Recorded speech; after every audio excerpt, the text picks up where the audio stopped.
राधे राधे, हरे कृष्णा। कैसे हो आप सभी लोग? आई होप आप सभी अच्छे होंगे, स्वस्थ होंगे। एक और वीडियो मैं आपके लिए वैशाख मास से रिलेटेड लेकर आ चुकी हूँ।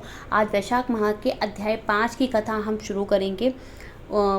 वैशाख मास के अध्याय 5 को हम पढ़ेंगे, जानेंगे कि क्या हुआ था, और इसी के साथ एक मंगल कामना करेंगे। जो कि चलिए वीडियो प्रारंभ करते हैं।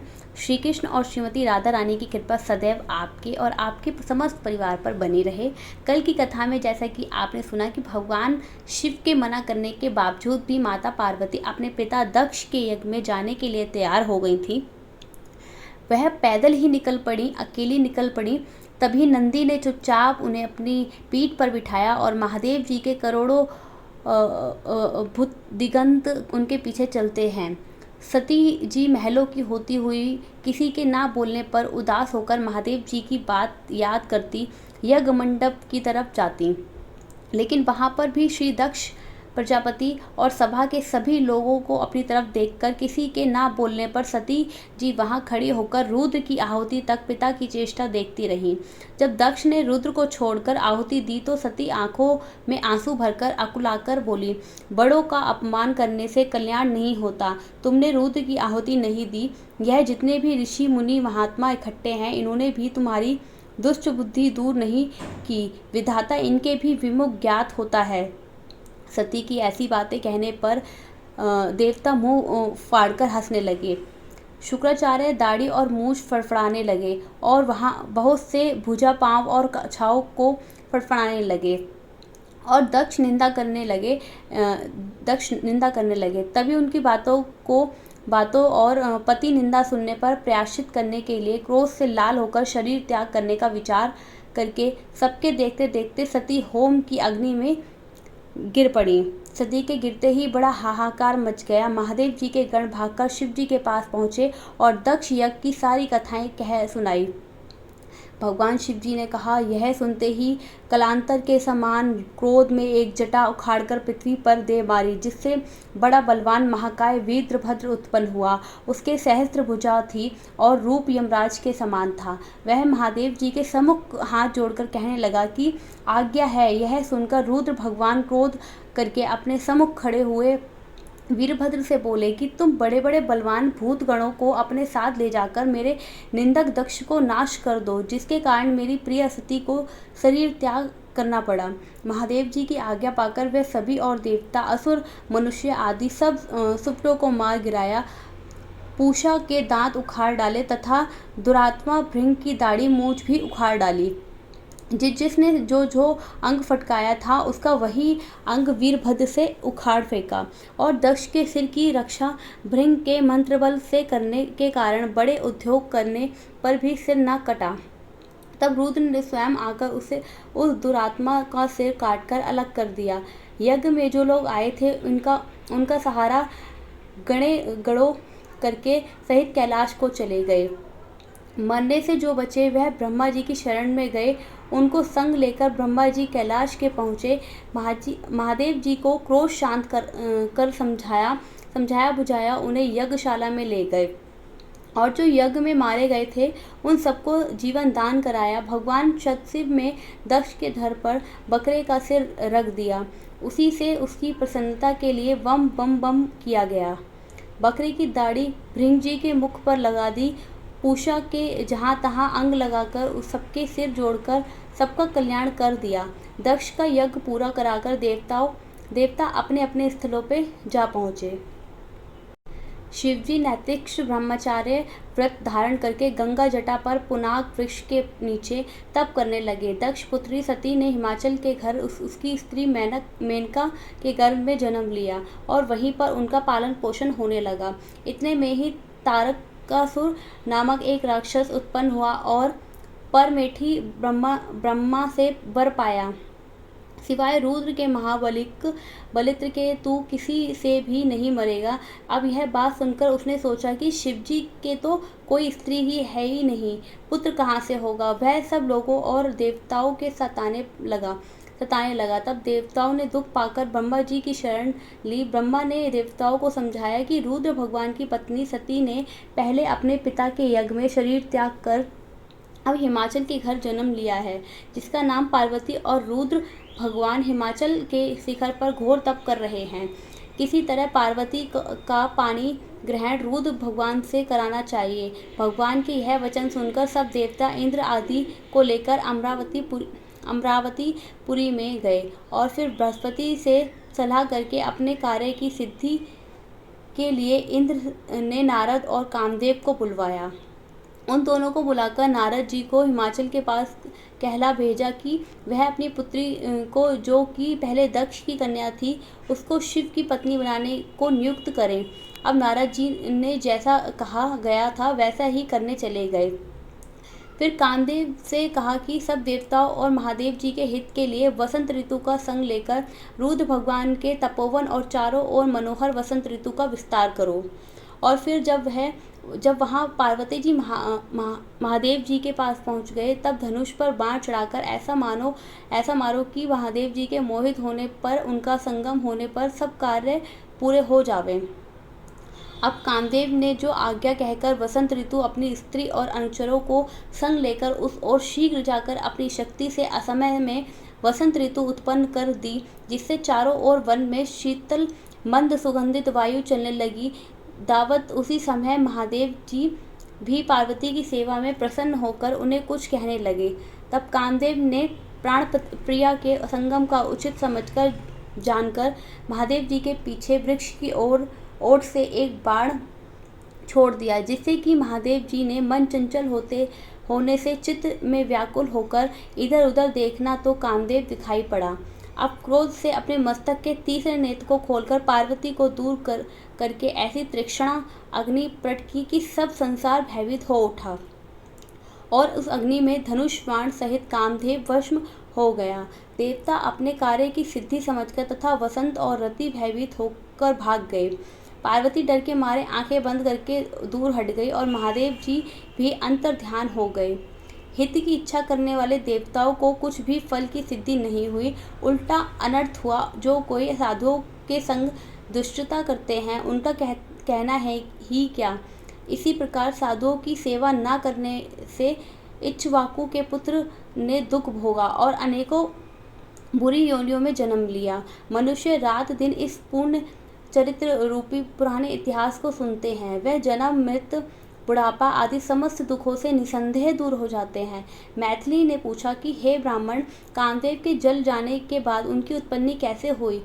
सुनकर श्रुतिदेव स्वामी कार्तिक के जन्म की कथा कहने लगे, जिसके सुनने से पाप नष्ट हो जाते हैं, यश व पुत्र मिलते हैं और सब रोगों का नाश हो जाता है। जब महादेव जी ने कामदेव को भस्म कर दिया, तब उनकी स्त्री रति मूर्छित हो गई और फिर चेत होने पर अनेकों प्रकार के विलाप करके शरीर त्याग करने लगी और फिर अंतिम क्रिया करने के लिए वसंत को बुलवाया।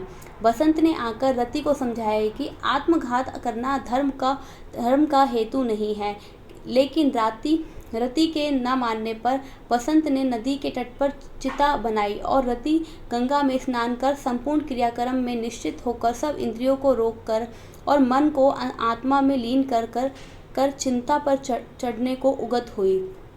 तभी आकाशवाणी हुई कि हे कल्याणी, हे पति, मैं अत्यंत प्रेम रखने वाली, तू चिता में प्रवेश मत कर। तेरा पति महादेव जी के प्रसाद से तथा यदुवंशी कृष्ण भगवान से पुनः पैदा होगा।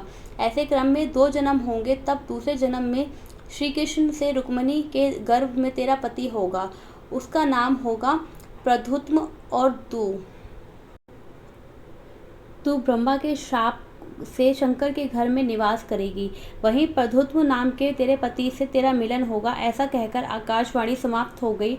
तभी रति ने चिंता में प्रवेश नहीं किया। फिर सब देवताओं ने रति को वरदान देकर उसको शांत किया और कहा कि काम प्रिय, अब तेरा पति अनंग कहलाएगा और अंग वाले की तरह मरा हुआ भी दिखाई देगा। पूर्व कल्प में तेरा पति सुंदर नाम का राजा था। उस जन्म में तू ही उसकी पत्नी रंजकर काटनी हुई थी। इसी से तेरी यह दशा हुई है। अब तू वैशाख मास में प्रातः काल मंदकिनी नदी में स्नान कर और मधुसूदन भगवान का पूजन कर और उनकी दिव्य कथा सुनकर अशून्य शयन नाम का व्रत आरंभ कर दे। ऐसा करने से तेरा पति तुझे अवश्य मिल जाएगा। इसमें कोई संदेह नहीं कि रति को ऐसा वर देकर सब देवता अपनेपन स्थान को चले गए और रति भी क्लेश से निर्वृत्त हो गई। मेष की संक्रांति में गंगा स्नान करके अशून्य शयन व्रत धारण करके उसे तत्काल कामदेव दिखाई दिया। पूर्व कल्प में भी वह ऐसा ही बड़ा धर्मपरायण राजा था, मगर उसने वैशाख मास में कर्तव्य धर्म नहीं किए थे, इसलिए कामदेव परमात्मा का पुत्र होने पर भी अंगहीन ही हुआ।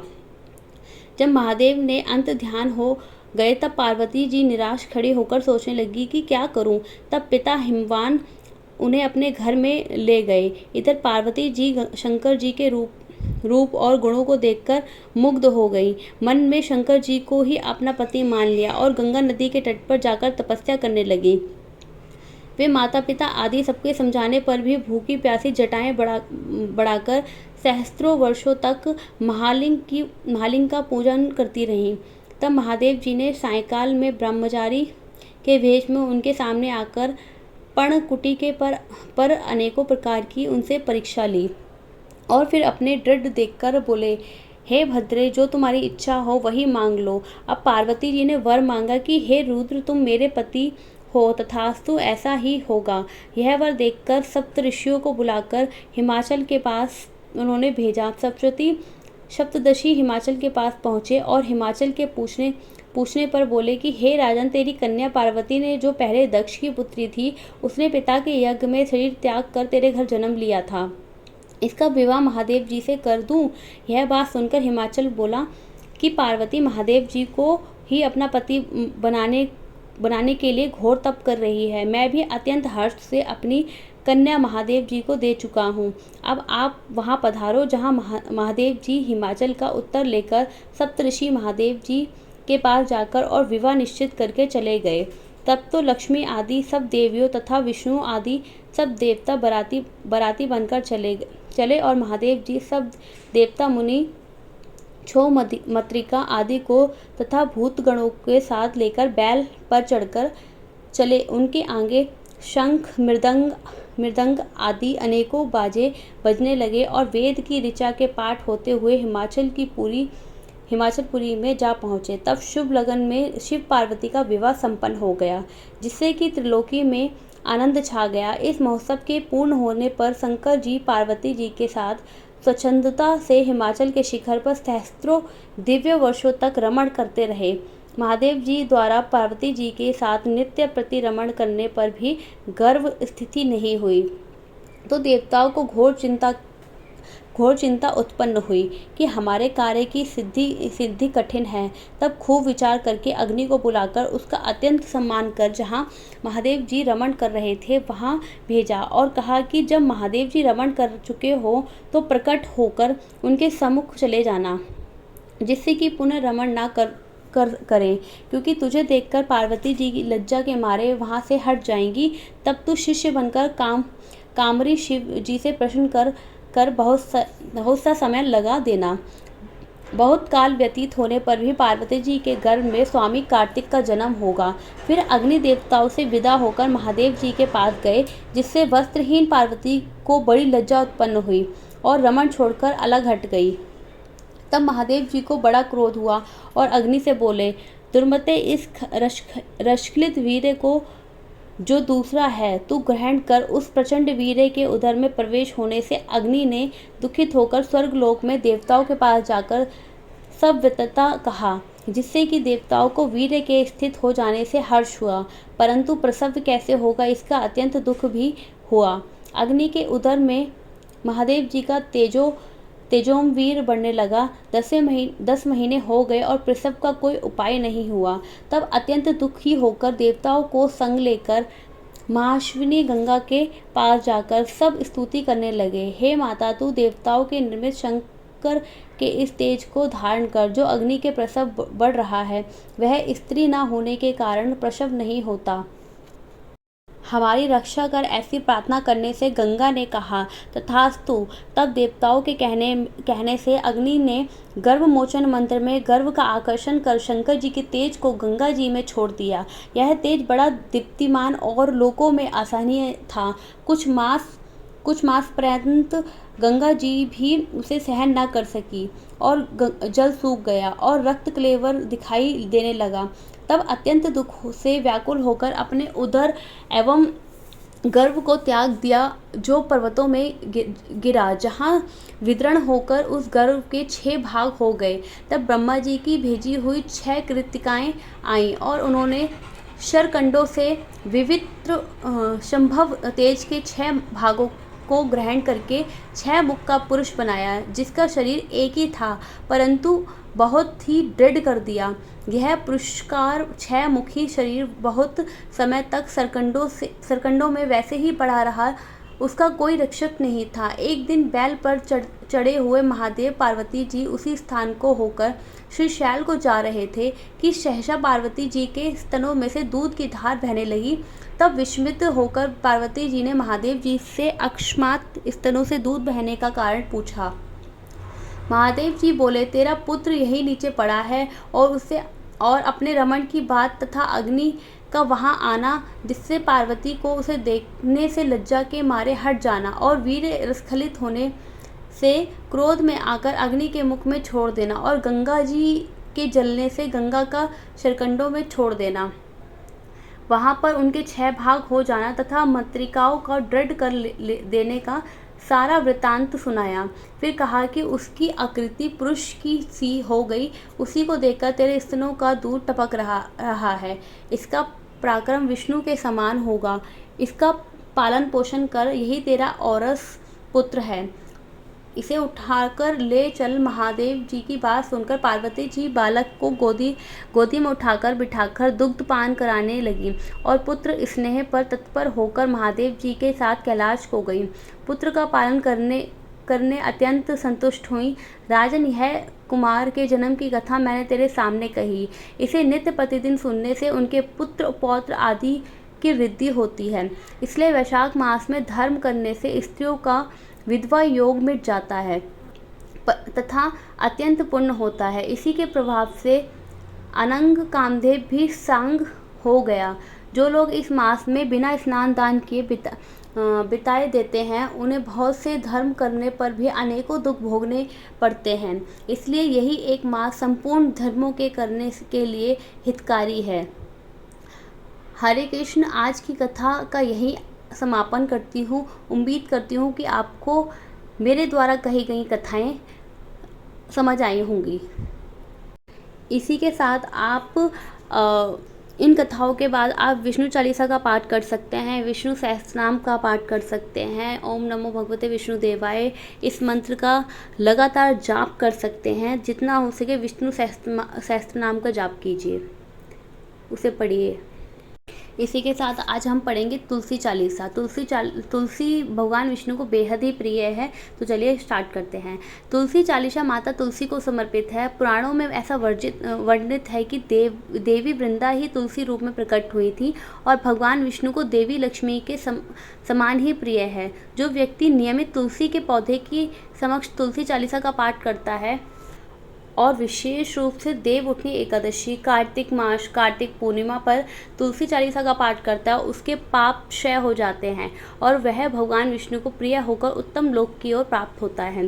तो आप सबने जानी कि तुलसी चालीसा पढ़ने के हमारे कितने फ़ायदे हैं तथा किस प्रकार हमें लाभ होता है। तो तुलसी चालीसा का वैशाख मास में आप ज़रूर और ज़रूर पढ़ें, बहुत अच्छा होगा।